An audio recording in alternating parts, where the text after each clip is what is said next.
get it, and then just flip it under, go all the way down. Once I get up to like 5 or 10, then I get the string and I put my hand back here and I just pull it to kind of tighten it. And you get so many more, as many as you want. You don't want to get too many, because then it's kind of hard to reach way over here. But you said after you've done about half down, you turn the blanket over and check it. Make sure you didn't miss any. I did like 20 of them. Okay. So I'm going to leave that there, and then I'll flip it over. And you could tell when you do, because it'll just hang. It'll just hang. And if it does, you just get it and just pull it. And it unravels it. And then you just continue to go all the way down. And so you started with just a single chain stitch, as wide as you wanted your blanket. Yeah.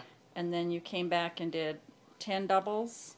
And 10 singles. And 10 singles. And just repeated that all the way through the whole length. Through the whole length. And then on where your singles are is where you go back and you weave. If you're going to do like just loop like 100 singles stitches to start off with, it's best to do like 102, because you'll have to do the 2 up here. I see. On the ends. Okay. So you could come out even. So how do you know what size this is going to be, or how many? Yeah, just by experience, you know what you like. Yeah. We're almost to the end, and I'll show you here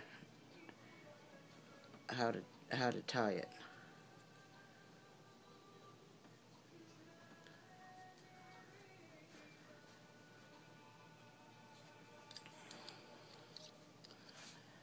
Okay, you got a single stitch right here, or the double stitch.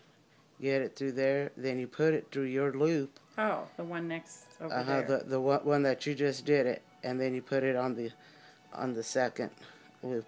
I have another one that I could show you with. Oh, and you had a little piece there waiting that it'll be what you'll tie it off with. Yeah, and then I always pull it down. Okay.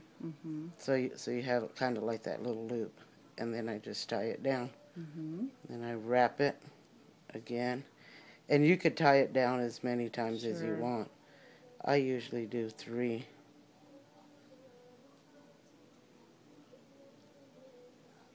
That's kind of the little tricky part. Is I'll have to show you. I have another one right here. Move, Sadie.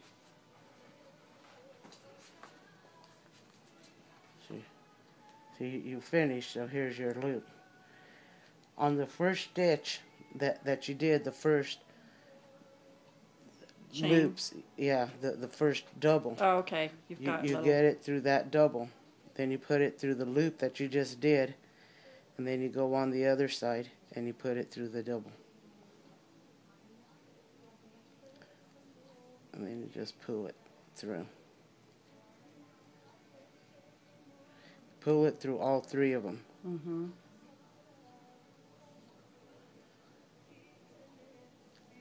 then you get that loop and you kind of just pull it down, and then just put the knot right on top of it.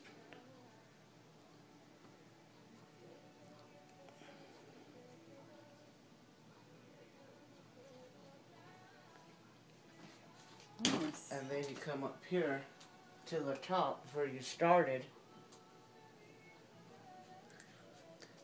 and you get the last loop that you did, your last double stitch.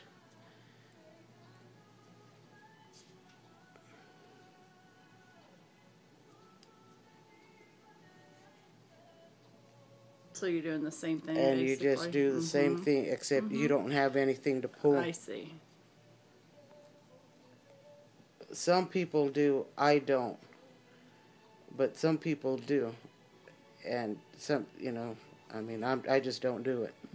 But through all these loops, through all these holes, you could put these strands on there all the way down. And that's pretty much it. You just trim them off.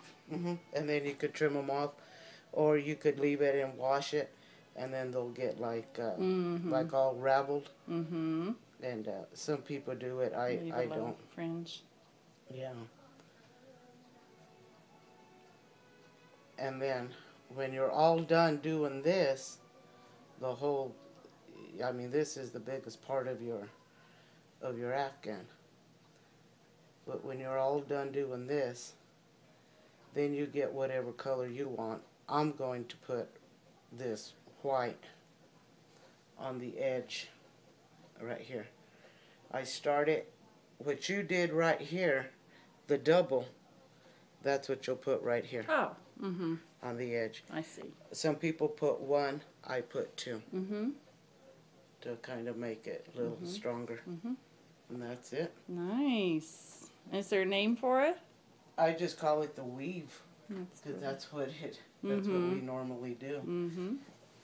Okay, to start it off, the weave, you get it up here, you get this and you put it under. You flip it, put it under. Everything goes under. Okay. Then you get so many, and then you start pulling it. Yep, it reminds me of when we used to do woven hot pads, and we'd finish them loop through loop through loop. Yeah, and that's it. Nice. It's got a really pretty finish to it. I like that. It is. It's kind of looks like a knitted cable almost. Yeah. Like I said, once you get so far, then you just turn it over and make sure you don't, you didn't miss any. But since this one's mine, I don't really care if I do or not.